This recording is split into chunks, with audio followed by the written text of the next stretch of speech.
నీవు వెళ్ళి ఇక పాపము చేయకమని ఆమెతో చెప్పాను. అందరూ వెళ్ళిపోయారు. కారణం ఏంటి తెలుసా? వారందరిలో పాపమందని గుర్తించారు యేసు ప్రభు దగ్గర.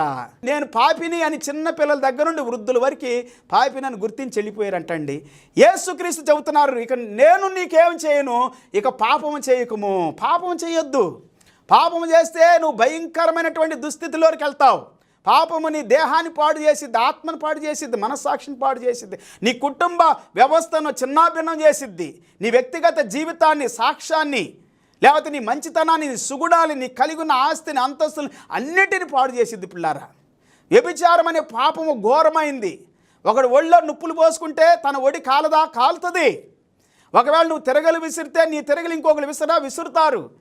సో కాబట్టి పాపం అనేటువంటిది నీకు, నీ కుటుంబానికి, నీ భార్యకు, నీ భర్తకి ఏమాత్రం కూడా శాపాన్ని తీసుకురాకున్నట్లుగాను అధికమైన పాపం